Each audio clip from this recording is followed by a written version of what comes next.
Well, good morning, everyone. It's quite a sizable and raucous group this morning. Great to have everybody here. Thank you for attending. We do have about a half a dozen items for this morning, and I want to begin with Mike Schoenhofer, from the director of the Mental Health Recovery Services Board, a special acknowledgement of folks that are on the front line of responding to this public health crisis that we're all experiencing with the opioid epidemic. So, Mike, please. Thanks, Mayor.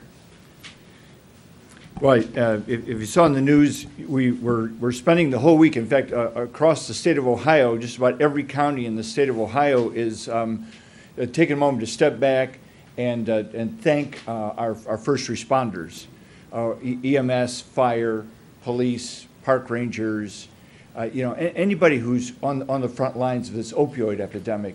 And the reason we're doing that is because if there's bad news, it hits the front page. Good news, it just doesn't make the news, right? We just don't hear much about it. But in this case, our first responders really are literally putting their lives on the line, taking care of people who are overdosing. And we know that fentanyl, carfentanil, and those other substances are out there. And many officers, EMS, fire, have actually gotten sick from trying to help somebody else. So, but the other piece is that they don't get to see the good stuff that happens as a result of their work. People actually in recovery, people thriving and surviving and being really productive citizens. So that's what we're doing today. And I know the mayor's got a proclamation that you'd like to do, so that'd be great. I want to get my stuff out of here. All right.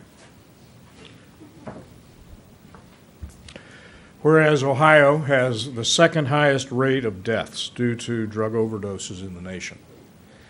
More than 4,300 deaths were attributed to drug overdoses in Ohio in 2016. Whereas the Mental Health and Recovery Services Board of Allen, Auglaize, and Hardin counties is working to build a comprehensive system of prevention, education, intervention, treatment, and recovery for all citizens in our communities. Whereas the City of Lima is committed to supporting efforts to prevent and treat addiction, including opioids, educate youth and adults about addiction and recovery, promote family building and workforce development as a way of combating the effects of addiction on communities, and encourage community engagement in efforts to address this present opioid epidemic. And whereas the City of Lima and the Mental Health and Recovery Services Board of Allen, Auglaize, and Hardin counties both express our deep gratitude and appreciation to all the community members in the City of Lima working on the front lines in the fight against this epidemic.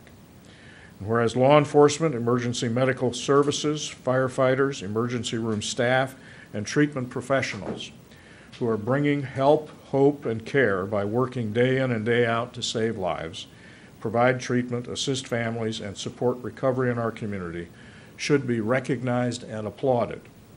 Now, therefore, I, David J. Berger, Mayor of the City of Lima, hereby proclaim Monday, April 9th through Friday, April 13th, 2018, as Appreciation Week for First Responders in our community, and urge all citizens to join in expressing their appreciation to all emergency responders involved in providing care to those who are abusing drugs and creating health crises for themselves, their families, and loved ones.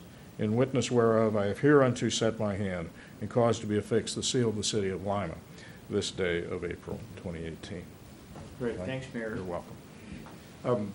There's also a similar proclamation for all of the first responders in Allen County from the governor, a similar one from the Attorney General for all of the first responders in Allen County, and Bob Sprague has expressed his appreciation for the work that's being done. So really it's I see Lima Fire Department, Lima Police, Park Rangers, Lima Allen County paramedics.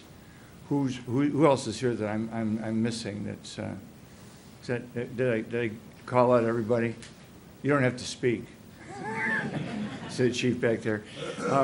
We really want to thank you for the work that you've done, and often goes unseen.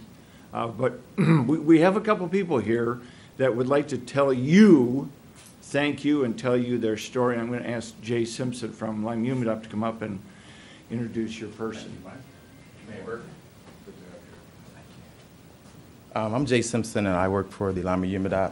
My position is a treatment coordinator.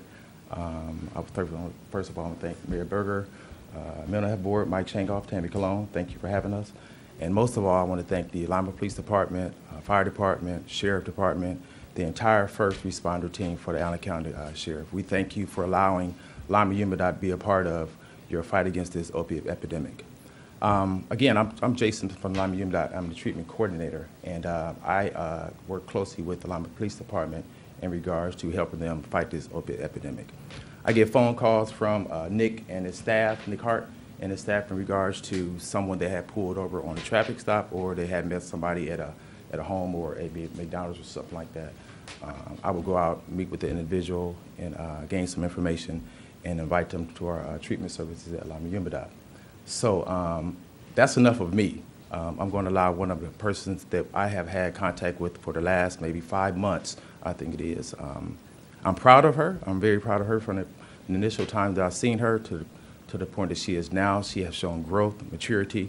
She have owned her addiction. She have conquered her addiction. She's moving forward in her life. And that's enough said of me. So Brooke Salone, come up, please.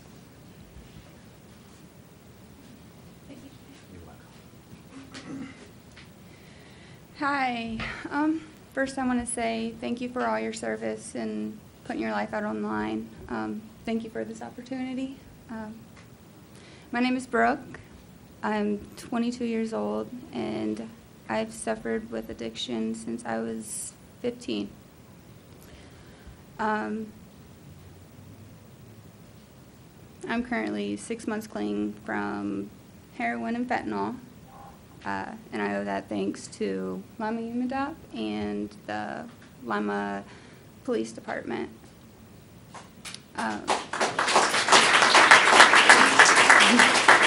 Thank you.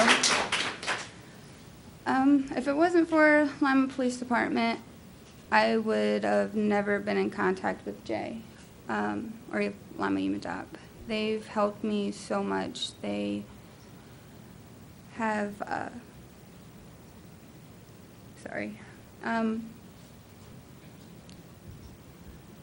I'm currently living in a sober living house. I've gotten a full-time job at the Lima Convalescent Home.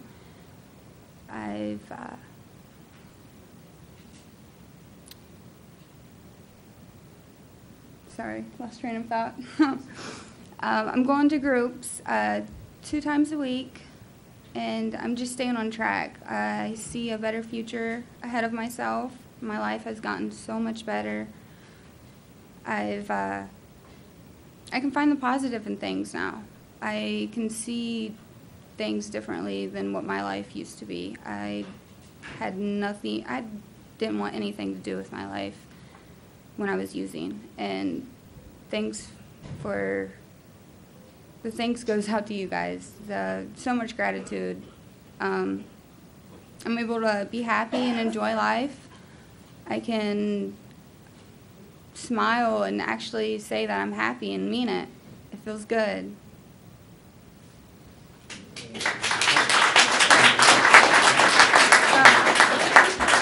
And I'm now having visitations with my son. I'm gonna reconnect with him, hopefully have him soon.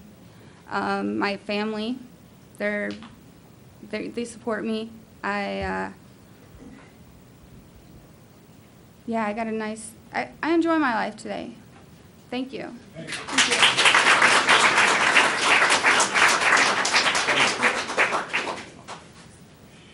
And then we have one more, Nicole. I don't know if Charlie or Sarah or who wants to introduce Nicole. As Jason said, I would like to, say thank you again to all of you. The appreciation is well deserved. Like, I'm happy for this week, especially the Mental Health Board, because without them, I wouldn't be here today either. My name is Charles Owen. I'm a certified peer recovery supporter for Coleman Professional Services, and that's really all I'm going to say about myself, because I want Ms. Holler to come up here and shine for you all.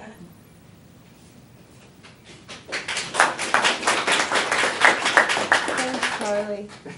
I want to say my name's Nicole. I recently have 5 months clean from heroin, 2 months clean from crack cocaine.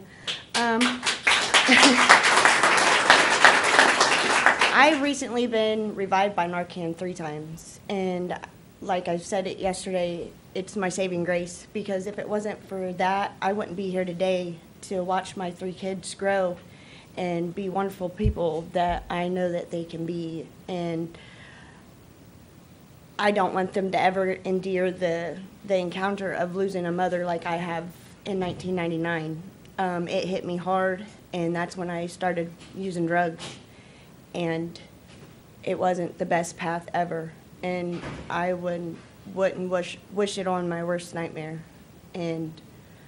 But if it wasn't for the first responders, and I know majority of them, you know, sometimes you think that's your luck and you look down on it. But when you grow, like Brooke said, when you grow as a person, you see the appreciation for them. And I just want to say thank you, because if it wasn't for you guys or Coleman's, I sure wouldn't be here today, because they didn't never give up on me. So I'm sure they will never give up on anybody else.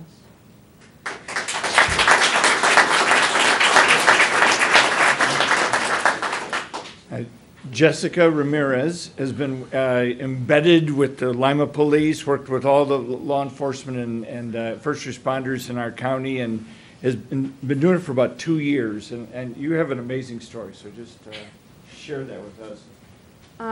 Again, I don't want to repeat everything I said yesterday, but again, just thank you to LPD. I know that this position was created to work with EMS, fire, and everybody else, but LPD has really stepped in, and they've just made themselves available to, you know, Coleman as a whole, and even the community. So I just wanted to come up here and, again, thank you all so much.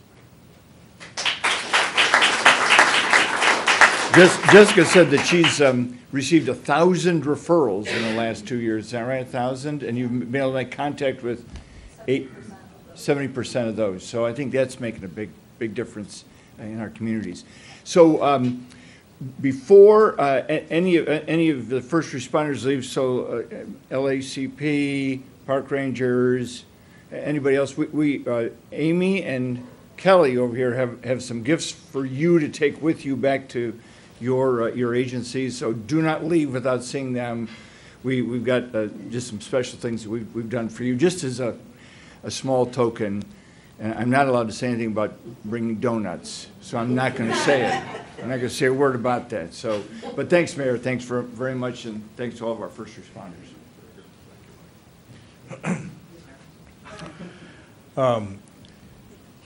The Opioid Action Commission that Mike has stimulated over the last year and a half, I think, has created in our community and in our region a highly energized network of agencies and resources and creativity. It's not often you use the term creativity in responding to law enforcement matters or drug enforcement matters, but this network of folks that have truly stepped up here has been amazingly energetic and creative. Everything from the teamwork that Jessica and LPD and the other first responders have done to get to people after an overdose, and then to direct them into invite them into therapy, to the approach that Sergeant Hart came up with of, using the threat of enforcement, but ultimately inviting folks into therapy as an alternative. I mean, who would have ever thought that would have happened 5 years ago? But it's truly saving lives. And so, Mike, I think the acknowledgement of the frontline folks is absolutely deserved. And I thank all of the agencies that have invested energy and, this whole process of engagement in a truly impactful way. It's truly saving lives, so thanks to all of you. Also this morning, Carol Braden Clark is here on behalf of United Way to talk about the 100th anniversary of United Way. And David Adams as well. No, David's not 100. Thank you very much. I'm here this morning representing the United Way of Greater Lima, which this year is celebrating its 100th anniversary. Perhaps you're not aware of that, but we are, among other organizations here in town, celebrating the centennial of our 100 years of work. Just 5 points quickly about the event. The United Way of America, what became the United Way of America, began in 1887 in Denver, brought into existence by a priest, a rabbi, 2 ministers, and a woman, which seems to me the setup for a joke, a really bad joke. They walked into a bar. That's not the case. The founders of what became the United Way of America launched the organization in Denver, Colorado, 1887. Here in Allen County in Lima, the beginnings are found in 1918. The War Chest campaign was created to support the needs of people during World War I.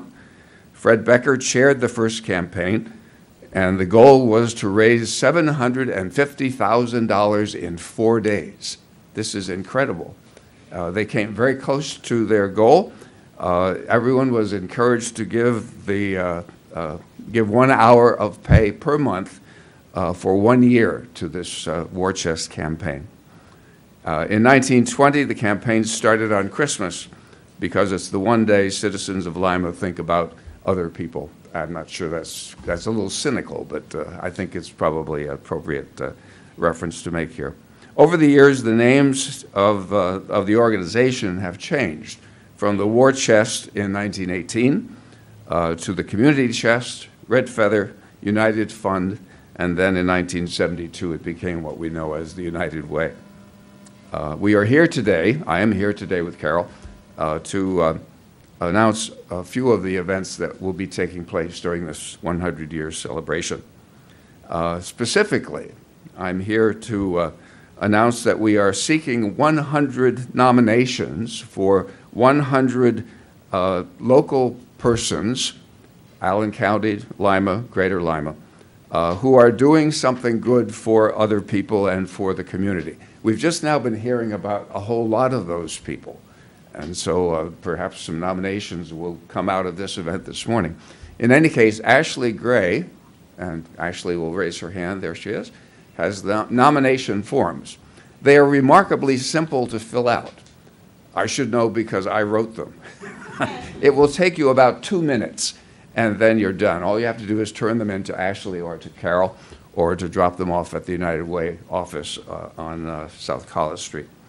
We are looking for 100 United Way community champions so that we will recognize each of them beginning on July 17th.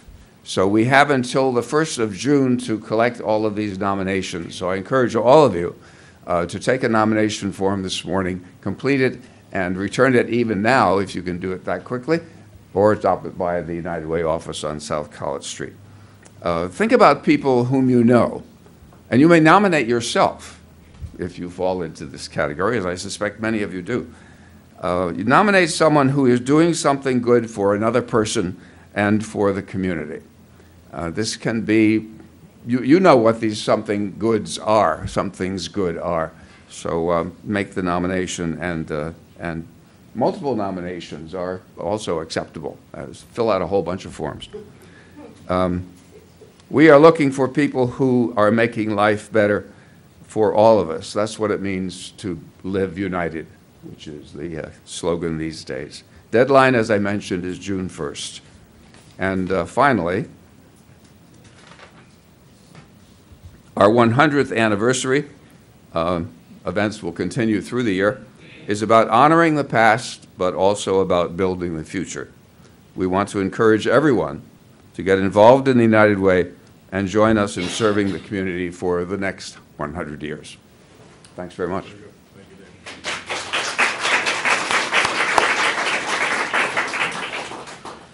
And Beth Seibert's here from the Allen Soil and Water District to talk about the 2018 Stormwater Super Stars.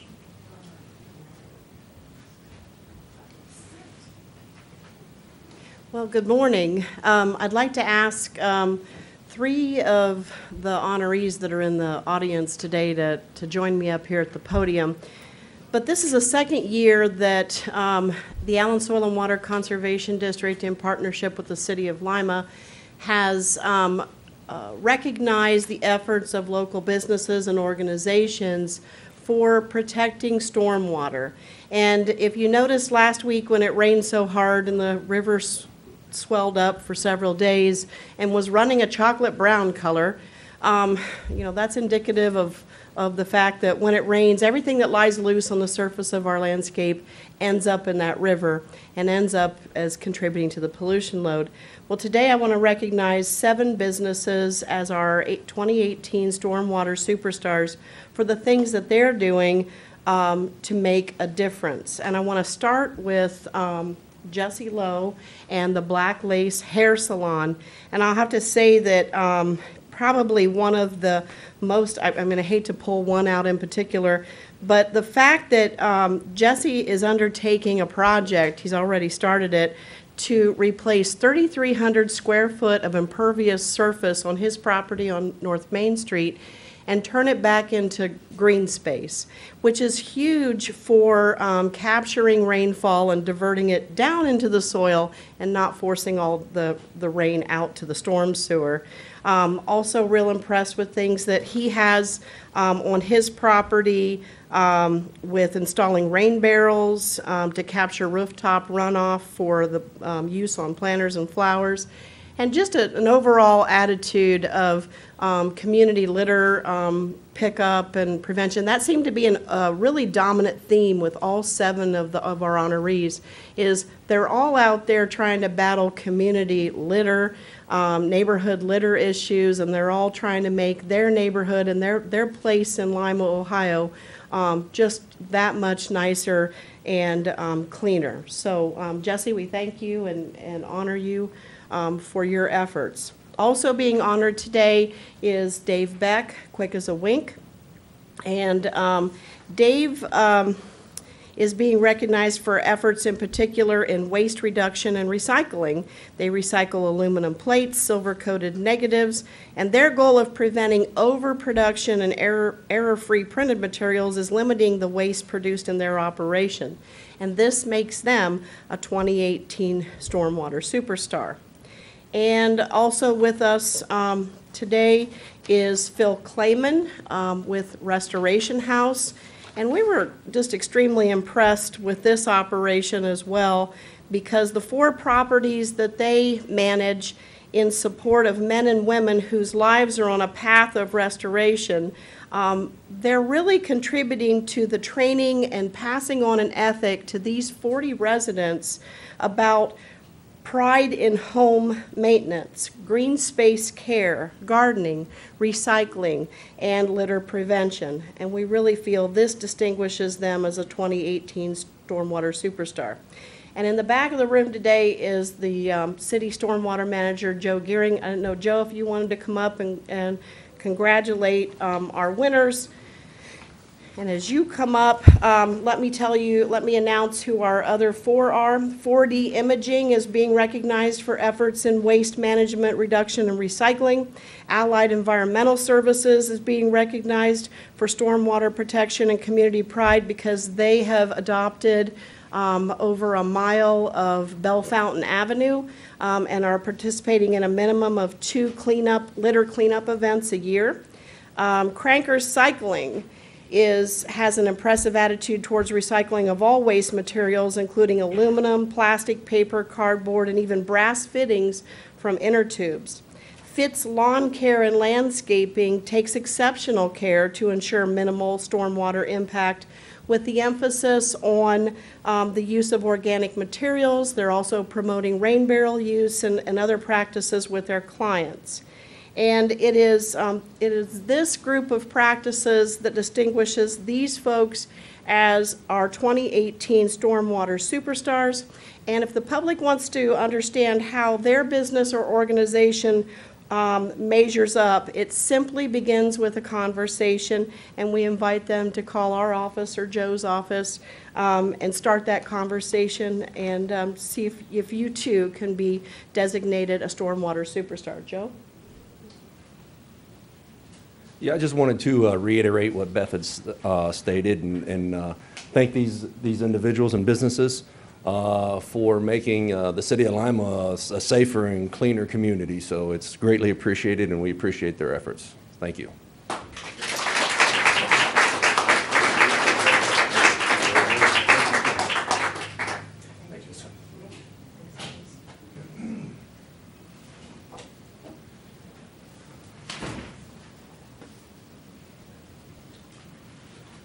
And Bart Mills is here from the Council for the Arts with an announcement about upcoming concerts and fun events.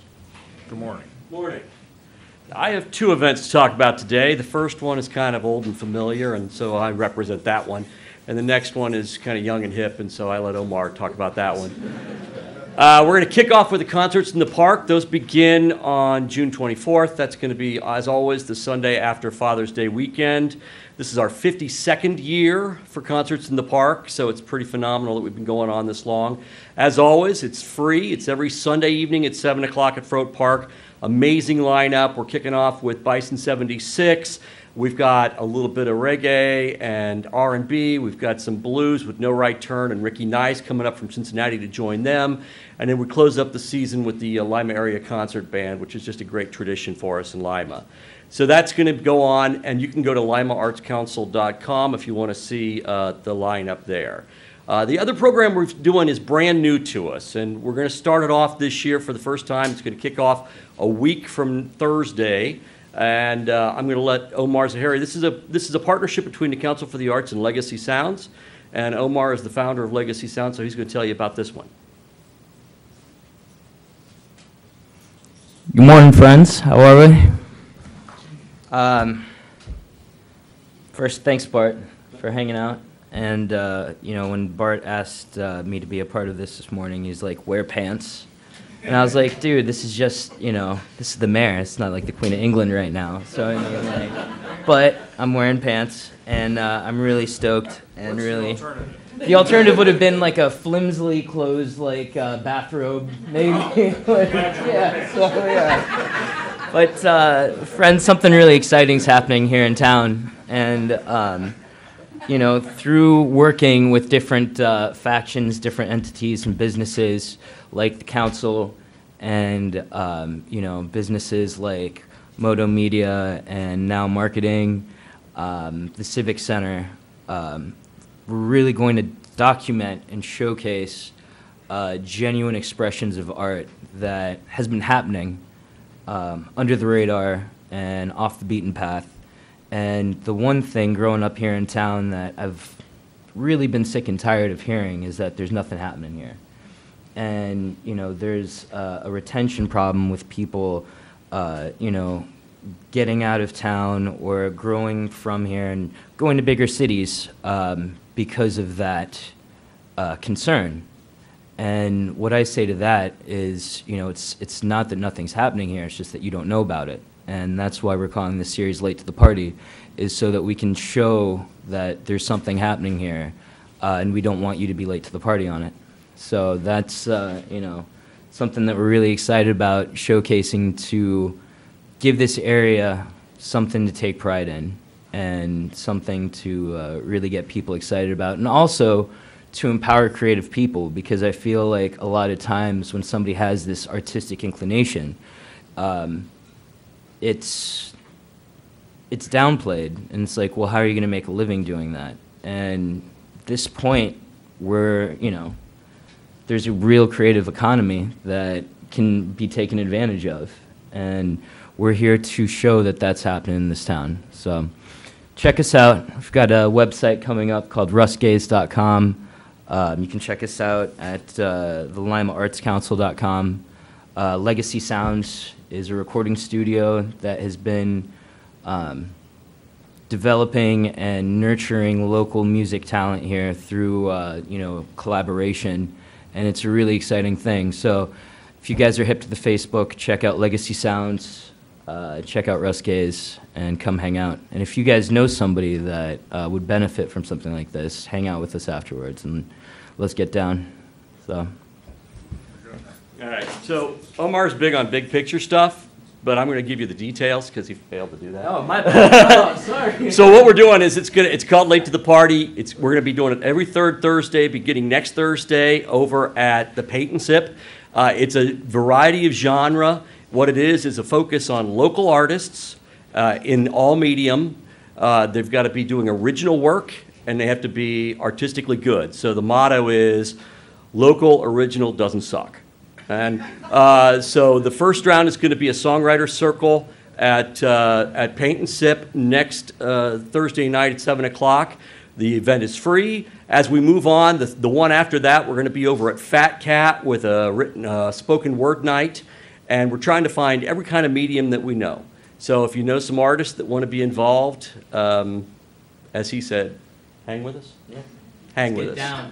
Thanks. Thank you, guys.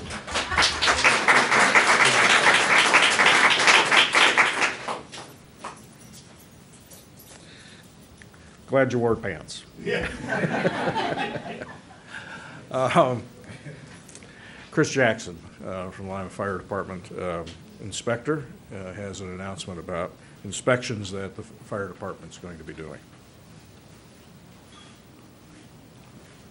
Thank you, Mayor. Omar, you're making it hard for me up here, buddy. But this actually kind of goes hand in hand with what they're doing. And we just want to make an announcement that over the next year, there will be an increase in fire inspections in the city to make sure that local businesses are maintaining safety for the public and for firefighters who might respond to emergency.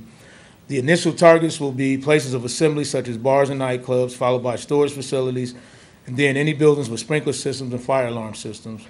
And what we're doing basically, in light of some of the things that have happened over the country, there was a serious fire in California last year at a place they called the Ghost Ship. What they found out that the firefighters had been in there and they were reporting it to the inspectors, and they didn't take action. The day that the fire inspector actually went there, that night they had a fire and they lost 36 lives. So what we want to do is increase our inspections. It's not to pick on any businesses. I know a lot of the bar owners think that we're coming in and have something against them, but basically the thing is if there's a fire or an emergency in the middle of the night, they're at home asleep, I'm at home asleep, but my guys are in there fighting fire. So we want to make sure that that building is safe, that these guys know what they're going into. The other aspect is also like, if you have some type of arts or some type of show, that people can get out. Some of the other fires you guys have heard about in history, the Beverly Hills Supper Club, for example.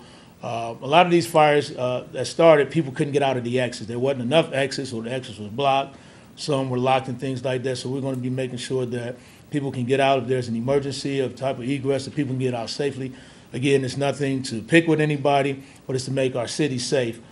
We don't respond to a lot of fires, but when we do, some of them are serious. We do get some serious fires, so we just want to ensure the safety. If you ride around town, there's a lot of big buildings in the city. A lot of times we have no idea what is stored in them. A lot of these buildings are abandoned, but people go in them, they store things and things like that. So basically, we're just going to be going out ensuring the safety of our firefighters and other citizens also. If you have any questions, feel free to call myself or Inspector Warren Pusley at the fire department at 419-221-5150. Thank you. And from the Parks Department, Rick Stolley and Ranger Randy Kohli. We want folks to see you in your new green outfit.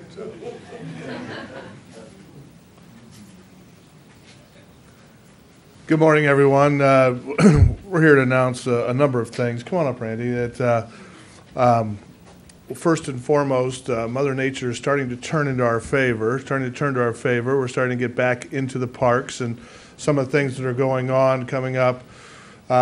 We want to invite everyone back. We're in the process of getting the winter off of the parks, and some of the processes that are going on now, you'll see, kind of that whole makeover of the parks, everything from getting ball diamonds ready to getting the mowers back out, things of that nature. With all that said, we're transforming some of the use of the park from the sledding opportunities now to, and getting a lot more activity on ball diamonds and green spaces. So with that said, we've got a couple of things coming up. Our head ranger, Randy Kohli, is here to talk about a fishing opportunity coming up, and some of the other things that are going on, as well as some safety issues for in and around our park. So, Ranger Kohli. Thank you. First of all, I'd like to thank everybody for being here. It's been a very important morning for a lot of folks, and we appreciate everything that everyone's done and appreciating us. So that's a good thing all the way around. Tomorrow, the Ohio Department of Natural Resources is working with the Lima City Parks program, and we're releasing trout into Schoonover Lake. We've done this in years past. We just want to remind folks of a few things, that if you are over 16 years of age, you need to have a fishing license. We don't want to be out there issuing citations and that kind of thing, but we do need to take the enforcement action to make sure we do it properly. So we encourage folks to get out and get your fishing license. Come out and be a part of that. You're allowed 5 fish a day, 5 trout a day. So it is a good event. The Ohio Department of Natural Resources works very hard on this program, and it's time to go fishing is what I'm telling you. So it is rainbow trout, so you could have a nice little dinner there that night, so it'd be a good thing all the way around.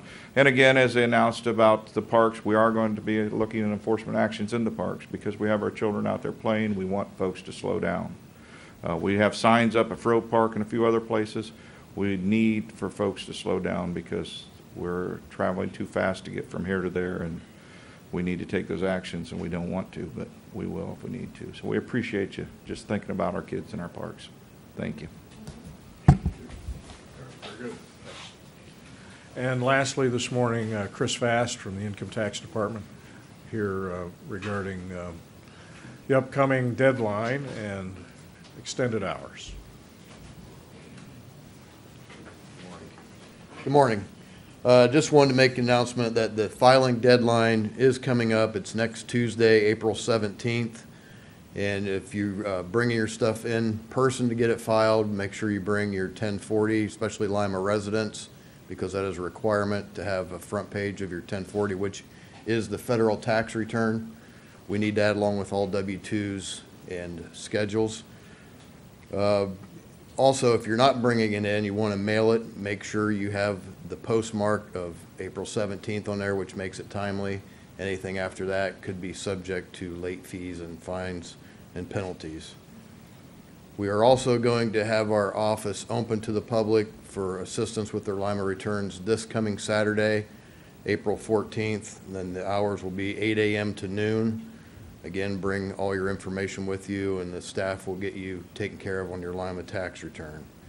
So again, I can't stress enough how important it is to have everything you need with you, or if you mail it in, because if we have to return it, you may get it in late and then be subject to the late fees. So, and any questions, just call our office, and we can give you any assistance. Thank you, Chris. I think I lied. Mike, do you have something? Yes. Please, come on. Utilities Director, Mike Caprella.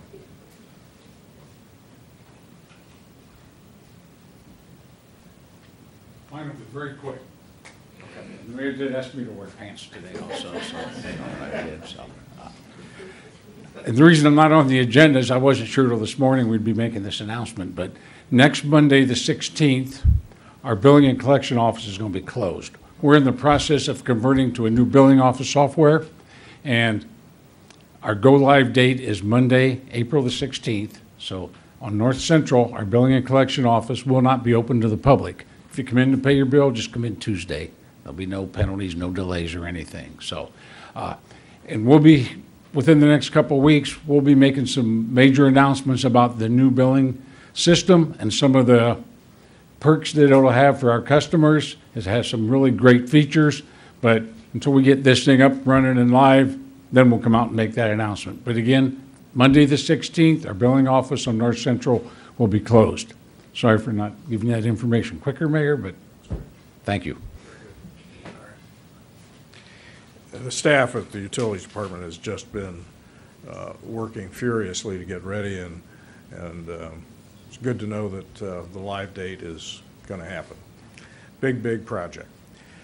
Well, that's all that we have for today, so we'll break down for individual interviews. Thank you all for being here, and thanks to all of our first responders.